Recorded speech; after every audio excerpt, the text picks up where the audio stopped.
स्थित सीधे लिए चलते आपको छत्तीसगढ़ विधानसभा सत्र में, जहां प्रश्न काल सत्र में कई मुद्दे उठाए जा रहे हैं। सीधे लिए चलते आपको विधानसभा बताई है। इसमें एक तो लक्ष्य निर्धारित नहीं होता है, जितनी मांग आती है उतना स्वीकृत करने का प्रावधान है, और इसमें पात्रता की शर्तें दी हुई है कि परिवार के नाम पर भारतवर्ष में कहीं पक्का मकान ना हो, परिवार की वार्षिक आय 3 लाख रुपए से कम हो और 31/8/2000 से पूर्व उस निकाय में निवासरत हो, हितग्राही के स्वामित्व की भूमि पट्टे की आबादी की भूमि हो। ये बेनिफिशरी लेड कंस्ट्रक्शन के लिए होता है। इसमें जो पात्र अपात्र जो हैं 11,147, उसके अलग अलग कारण है।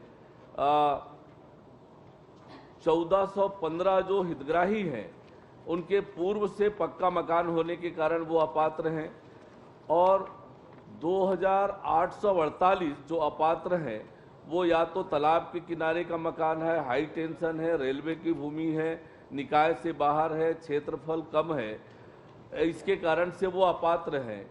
और 2349 जो हितग्राही हैं वो भू स्वामित्व की दस्तावेज की कमी के कारण अपात्र हैं। 255 जो हितग्राही हैं घास भूमि या वन्य भूमि पर काबिज होने के कारण वो अपात्र हैं। उसी तरह से भवन अनुज्ञा जारी किंतु हितग्राही द्वारा निर्माण प्रारंभ नहीं किया गया है, इसलिए 4280 हितग्राही ये अप्रारंभ है।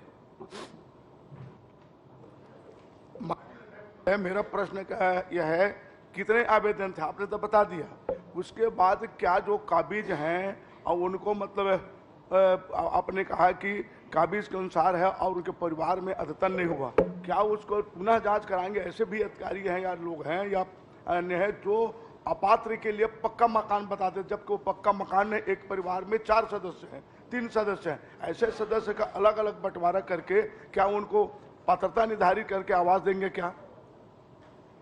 जैसे मैंने बताया कि प्रधानमंत्री माननीय नरेंद्र मोदी जी ने प्रधानमंत्री आवास योजना शहर और ग्रामीण दोनों के लिए बनाई ताकि जरूरतमंदों को पक्का मकान मिल सके।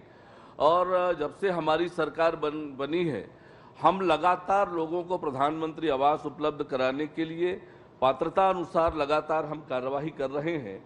और जो अपात्रता की श्रेणी में जिन लोगों के मकान प्रारंभ नहीं हुए हैं उनके दस्तावेज प्राप्त होने पर निश्चित रूप से उन्हें मकान मिलेगा। प्रश्न में इसमें था कि क्या में ऐसे गरीब परिवार हैं जिनके पास जमीन का कोई दस्तावेज नहीं है पर 30 वर्ष से अधिक वर्षों से काबिज हैं, इसके लिए कोई गाइडलाइन है क्या?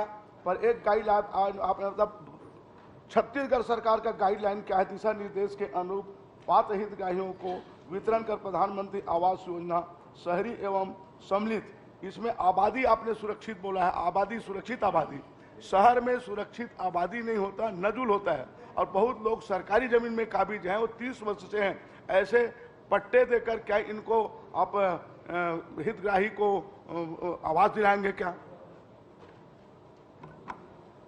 छत्तीसगढ़ सरकार ने पात्र हितग्राही प्रमाण पत्र जारी करने पर प्रधानमंत्री आवास देने की योजना बनाई है कि वो मकान मालिक तो नहीं है, भू स्वामी तो नहीं है, पर वर्षों से काबिज हैं आबादी भूमि पर, प्रचलित आबादी पर, उनको पात्रता प्रमाण पत्र के आधार पर प्रधानमंत्री आवास की स्वीकृति मिल सकती है, पर नजूल जमीन पर प्रधानमंत्री आवास का प्रावधान नहीं है। और ऐसे लोग जिनके पास जमीन ही नहीं है उनके लिए एक दूसरी योजना है अफोर्डेबल हाउसिंग इन पार्टनरशिप में, और उस योजना का भी लाभ बड़ी संख्या में हितग्राही ले रहे हैं।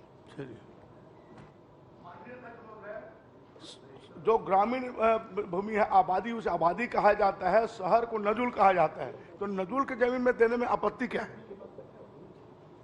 मैंने कहा नजुल की जमीन पर मलकियत नहीं होती है उस व्यक्ति की, लीज होल्डर होता है, और नजुल की जमीन पर यदि वो सही में पात्र है तो निश्चित रूप से मिलेगा। चलिए, धर्मलाल कौशिक जी।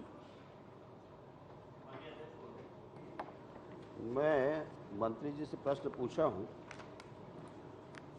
तो मंत्री जी ये जो सहकारी समिति के जो कमीशन का भुगतान है 23-24 का अंतिम लेखा मिलान पूर्ण होने पर कमीशन की राशि दी जाएगी। ये अंतिम लेखा का मिलान कब तक कर लेंगे आप?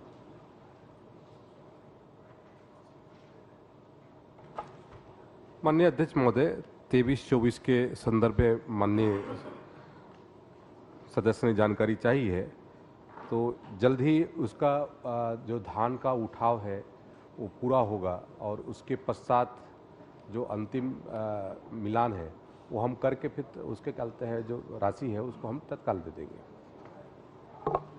ये अपना